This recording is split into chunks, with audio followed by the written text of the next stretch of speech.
শেখ হাসিনার যে Trump card, অর্থাৎ মার্কিন প্রেসিডেন্ট ডোনাল্ড ট্রাম্পকে ব্যবহার করে বাংলাদেশের রাজনীতির যে অঙ্গন, এই অঙ্গনের যে পানি, এই পানিকে ঘোলা করে দেয়া এবং সেই ঘোলা পানিতে তিনি তার রাজনীতির যে মাছ, তাদেরকে তিনি স্বীকার করবেন। বিশেষ করে ডক্টর মোহাম্মদ ইউনূস এবং এই মুহূর্তে আওয়ামী লীগকে যারা প্রতিপক্ষ মনে করছে, তাদের সবাইকে তিনি ভারত এবং আমেরিকা এই দুটো রাষ্ট্রের কোপানলে ফেলবেন। এবং এরকম একটা মাস্টার প্ল্যান নিয়ে তিনি যে ঘোষণাটা দিয়েছিলেন নভেম্বর মাসের 10 তারিখে, এটিতে আপাত দৃষ্টিতে মনে হচ্ছে তিনি সফল হয়েছেন। এই যে নূর হোসেন দিবসকে কেন্দ্র করে সাবেক প্রধানমন্ত্রী শেখ হাসিনার যেটা কল রেকর্ড, এটি নিয়ে মূলত বাংলাদেশে ভীষণ রকম তোলপাড় শুরু হয়েছে। অনেকে বলার চেষ্টা করছেন যে এটা একেবারে একটা কথার কথা, তিনি জাস্ট একটা টোক্কা দিলেন, কেউ বললেন যে এই কাজটা তার করা ঠিক হয়নি। আবার এখন অনেকে বলার চেষ্টা করছেন যে পুরো একেবারে ফ্লপ করেছে এবং তিনি যে চাল চেলেছেন সেটা সফল হয়নি, তার ডাকে একটা লোক সাড়া দেয়নি, কোনো লোক আসেনি, হাতে গোনা কয়েকজন লোক এসেছে। এবং এখানে আমার কাছে যেটা মনে হচ্ছে যে তিনি যে কাজটি করেছেন এটা কেবলই মাত্র তার মস্তিষ্ক প্রসূত নয়। তার এই যে 10 নভেম্বর নূর হোসেন দিবসে তিনি যেটি করার চেষ্টা করেছেন, তার কল রেকর্ড, কথাবার্তা, কল রেকর্ড ফাঁস এবং পরবর্তীতে যে নাটকগুলো রাজপথে হয়েছে এবং যে ঘটনাগুলো রাজপথে ঘটেছে, এগুলো আবার সময় মতো একেবারে ঝড়ের গতিতে বাংলাদেশ থেকে দিল্লি, দিল্লি থেকে একেবারে হোয়াইট হাউস থেকে ট্রাম্পের যে কার্যালয়, সেই পর্যন্ত পৌঁছে দিতে 1 ঘন্টার বেশি সময় লাগেনি।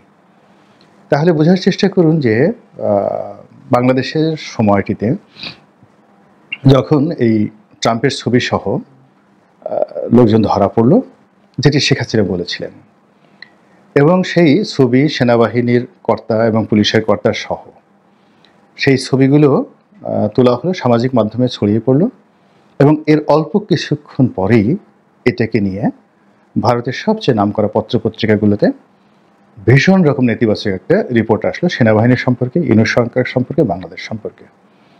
এবং এখানে যে বিষয়গুলো ইন্ডিয়া টুডের মতো পত্রিকা যে বিষয়গুলো সামনে আনলো, সেটি হলো যে এখানে আওয়ামী লীগের কোনো প্রসঙ্গ আসেনি।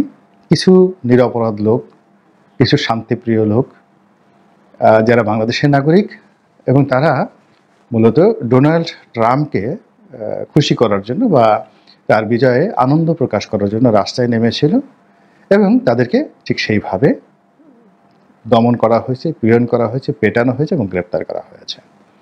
আর এই যে ভারতীয় মিডিয়ার যে কথাগুলো, ঠিক সেম কথাগুলো আমেরিকাতে পৌঁছে গিয়েছে এবং ঠিক সেই ছবিটি, যে ছবিটি সামাজিক মাধ্যমে ঘুরে বেরিয়েছিল এবং যেভাবে ছবি তোলার জন্য শেখ হাসিনা বলেছিলেন, ঠিক সেই ছবিটি আমেরিকার প্রেসিডেন্ট তার যে টুইটার অ্যাকাউন্ট, যেটাকে এখন এক্স বলা হয়, এবং এটা আমেরিকা এবং মধ্যপ্রাচ্য থেকে শুরু করে সারা দুনিয়াতে এলিট যারা আছেন তারা কিন্তু ফেসবুক ব্যবহার করেন না, সবাই টুইটার, ইদানিংকালে যেটা এক্স ব্যবহার করেন। এবং এটার মালিক এখন কিন্তু ইলন মাস্ক এবং ডোনাল্ড ট্রাম্প এই নির্বাচনে একে অপরের সঙ্গে বলতে গেলে কাঁধে কাঁধ মিলিয়ে, হাতে হাত মিলিয়ে তিনি যেভাবে কাজ করেছেন, তো সেই কারণে ইলন মাস্ক তার যে এই প্রতিষ্ঠান এক্সকে, অর্থাৎ সাবেক টুইটারকে ডোনাল্ড ট্রাম্পের সেবায় নিয়োজিত করেছেন। সর্বোচ্চ রিস্ক আমেরিকার সমাজে, ইউরোপ এবং আমেরিকাতে এটি এখন হয়ে যাচ্ছে। তো সেই এক্সে ডোনাল্ড ট্রাম্প যেটি করলেন, তিনি এই ছবিটিকে উদ্দেশ্য করে এবং বাংলাদেশের যে 10 তারিখের ঘটনাকে কেন্দ্র করে ঠিক ভারতীয় পত্রপত্রিকার ভাষায় হুবহু একটা তিনি সেই টুইট করলেন এবং সেখানে তিনি বললেন যে শেখ হাসিনার অবর্তমানে বাংলাদেশে কি হচ্ছে, তো শেখ হাসিনার অবর্তমানে বাংলাদেশে কি হচ্ছে, এটা হলো প্রথম। 2 নম্বর হলো যে কিছু মানুষকে সেনাবাহিনী, আবার বলছি সেনাবাহিনী এবং পুলিশ গ্রেপ্তার করেছে। তাদের অপরাধ, তারা ট্রাম্পকে সমর্থন করে। তারপর তিনি বলেছেন বাংলাদেশ আসলে কোন দিকে যাচ্ছে। বোঝার চেষ্টা করুন, যারা এতদিন যাবৎ বলার চেষ্টা করছিলেন যে আমেরিকার নীতি পরিবর্তন হয় না, সেটা ট্রাম্প আসলেও যা, বাইডেন আসলো তা, বাংলাদেশের ব্যাপারে নাক গলানোর সময় তাদের নেই। এবং কোনো অবস্থাতে ট্রাম্প এই শেখ হাসিনাকে নিয়ে, বাংলাদেশকে নিয়ে মাথা ঘামাবেন না, এবং বাংলাদেশের নাম তিনি জানেন কিনা, শেখ হাসিনার নাম তিনি জানেন কিনা, বা মানচিত্রে বাংলাদেশের যে মানচিত্রের যে জায়গাটুকু রয়েছে বিশ্ব মানচিত্রে, এটি যদি ডোনাল্ড ট্রাম্পকে বলা হয়, তিনি সেটা খুঁজে বের করতে পারবেন না। কিন্তু ওনার এই যে পরপর দুটো যাকে বলা হয় টুইট, প্রথমটি তিনি দিলেন তার নির্বাচনের আগে, সংখ্যালঘু মানে নির্যাতন হচ্ছে বাংলাদেশে, এটাকে নিয়ে তিনি একেবারে বাংলাদেশকে ধুয়ে মুছে ছারখার করে দিলেন, 14 গোষ্ঠী উদ্ধার করে দিলেন। দ্বিতীয় যে ঘটনাটি তিনি ঘটালেন, এটি হলো একেবারে শেখ হাসিনার নাম মেনশন করে, যে in absent of Sheikh Hasina, Sheikh হাসিনার অবর্তমানে। ইট মিনস যে শেখ হাসিনার যে ক্ষমতা, মানে সাবেক প্রধানমন্ত্রী নয়, প্রধানমন্ত্রী হিসেবে তাকে এই দেশ থেকে এক্সাইল করে দেওয়া হয়েছে, এবং তিনি এই যে বাংলাদেশে নেই, তার এই অবর্তমানে দেশ কিভাবে চলছে, এখানে তার এই বক্তব্যের ভিন্নতর ব্যাখ্যার কোনো রকম সুযোগ নেই।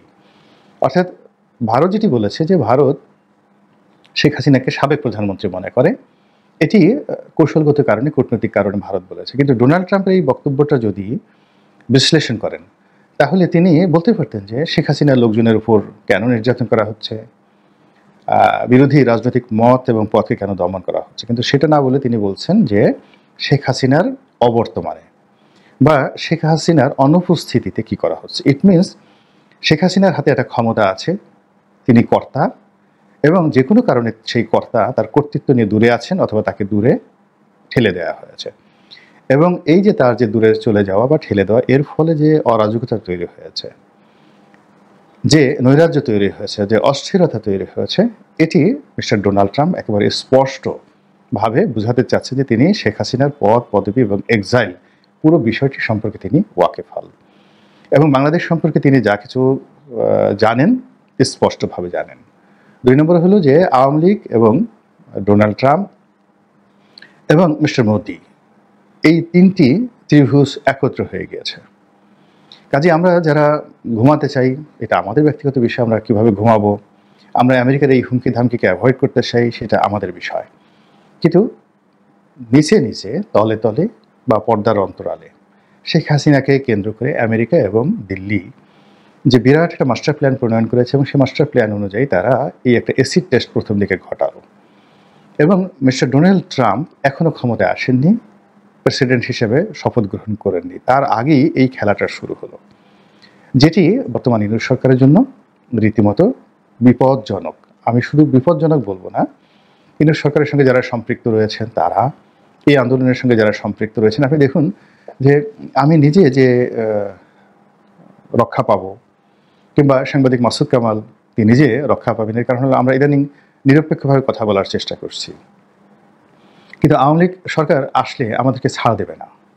প্রথমেই বলবে ওই যে মাসুদ কামাল যে শেখ হাসিনাকে মাল বলেছিলেন, বা আমি যে শেখ হাসিনার বিরুদ্ধে লেখা লিখেছি, তাকে টিটকারি করেছি, তার শাসনামলের সমালোচনা করেছি, ওইগুলো অতীতের কর্মকাণ্ডগুলো সামনে এনে আমাদেরকেও কিন্তু অপদস্থ করা হবে। আমরা যে এখন নিরপেক্ষভাবে কথা বলছি বা এই সময়টাতে ঝুঁকি নিচ্ছি, কয়েকজনই তো, এই বাংলাদেশে আমি আছি, দেশের বাইরে মুফাসিল ইসলাম আছেন, উনি বলছেন, আর এই মাসুদ কামাল সাহেব আছেন, আর অন্যদিকে নিরপেক্ষভাবে কথা বলছেন অনেকটা প্রো বিএনপি, কিন্তু বিএনপিকে সাপোর্ট করলেও তিনি বাস্তব জিনিসগুলো বলছেন, সেটা হলো সাংবাদিক শাহেদ আলম। তিনিও মোটামুটি নিরপেক্ষভাবে বলার চেষ্টা করেন, কিন্তু তিনি আওয়ামী লীগের পুনর্বাসন থেকে শুরু করে অন্য যে বিষয়গুলো রয়েছে, রাজনীতি, এই বিষয়গুলোতে উনি ওনার মতামত প্রকাশ করেন। এখন যারাই আমরা এই কথাগুলো বলছি, আওয়ামী লীগ আমাদেরকে যে ছাড় দেবে বা দেবে না, এটার বাস্তব প্রমাণ হলো ধরুন এই যে মোস্তফা সরোয়ার ফারুকী, কিংবা ওই যে আওয়ামী লীগের এমপি আফিল উদ্দিন, তার ভাই বশির উদ্দিন যে এখন উপদেষ্টা মণ্ডলীতে তারা অন্তর্ভুক্ত হলেন, তাদেরকে কিন্তু কেউ ছাড় দিচ্ছে না। ফলে এই যে এখন যা কিছু হচ্ছে, এটা যে কোনো মূল্যে আমরা এই যে সমালোচনা করছি, মূলত এই সরকারকে সতর্ক করার জন্য, এবং এই সরকারকে স্ট্যাবল করার জন্য, এবং এই সরকার যেন ক্ষমতায় টিকে থাকতে পারে এবং তারা ভালো ভালো কাজ করতে পারে। কিন্তু তারা না করে অনেকগুলো অনাহত বিষয়, অনেকগুলো অনাহত বিতর্ক এবং যাকে বলা হয় অপ্রয়োজনীয় বিষয়াদি নিয়ে এই সরকার খুব ব্যস্ত হয়ে পড়েছে। সরকার যদি এই যে ধরুন শেখ হাসিনা একটা ঘোষণা দিয়েছে, এমনি তো আমরা যারা সাধারণ মানুষ খুব অল্প বুদ্ধি আমরাই বুঝতে পেরেছিলাম যে এটা শেখ হাসিনা একটা ডাব্বা দিচ্ছেন। আওয়ামী লীগের কোনো নেতাকর্মী একেবারে পুরো মাঠ যদি খালি করে দেওয়া হতো তবু তারা আসতো না। এবং ট্রাম্পেরকে নিয়ে যে ৩-৪ জনকে গ্রেপ্তার করা হয়েছে বা ১০-১২ জনকে গ্রেপ্তার করা হয়েছে, এরকম যদি মাঠ খালি করে দেওয়া হতো তাহলে হয়তো ১০০ জন লোক মিছিল করতো, নট মোর দ্যান দ্যাট। তাদেরকে কোনো গ্রেপ্তার করার দরকার ছিল না। কিন্তু দেখা গেল এটা নিয়ে যে অস্থিরতা দেখানো হলো, উত্তেজনা দেখানো হলো, ভয় পাওয়া হলো, মারধর করা হলো, তারপরে আওয়ামী লীগের নারী কর্মীদেরকে মারধর করা হলো, এই বিষয়গুলো ঠিক ২০০৭ সালের মতো হবে না, বা ১৯৮৬-৮৭ সনের মতো হবে না। এখন টেকনোলজির যুগ, ১ মিনিটের মধ্যে সারা দুনিয়াতে ছড়িয়ে পড়ছে এবং এটার যে ইফেক্ট অ্যান্ড আফটার ইফেক্ট এটা খুব প্রবল থেকে প্রবলতর হচ্ছে। তো সেই দিক থেকে এই সরকার যে উত্তেজনাটা দেখিয়েছে, তারা এই উত্তেজনার প্রেক্ষিতে যে মিস্টার ডোনাল্ড ট্রাম্প পার্সোনালি এই জিনিসটা এত দ্রুত যাকে বলা হয় তিনি রেসপন্ড করবেন, এটা তারা কাউন্ট করতে পারেননি। তো এখন যেহেতু দেখা গেল যে মিস্টার ডোনাল্ড ট্রাম্প কাউন্ট করছেন, তো কাজেই আগামী দিনগুলোর যে আওয়ামী লীগের কৌশল, তার সঙ্গে সঙ্গে আওয়ামী লীগের যে কোনো কর্মকাণ্ড, এরপরে তাদের যে রাজনৈতিক নেগোসিয়েশন, এই বিষয়গুলোকে যদি সরকারের যারা কর্তা ব্যক্তি রয়েছেন তারা আরও সুগভীরভাবে চিন্তা করেন, প্ল্যান করেন, প্রোগ্রাম করেন, তাহলে আমরা যারা এই সরকারকে ক্ষমতায় আনার জন্য সুদীর্ঘকাল ধরে আন্দোলন করছি, সংগ্রাম করছি, যার অবস্থান থেকে কাজ করে যাচ্ছি, আমরা কিছুটা হলেও স্বস্তি পাবো।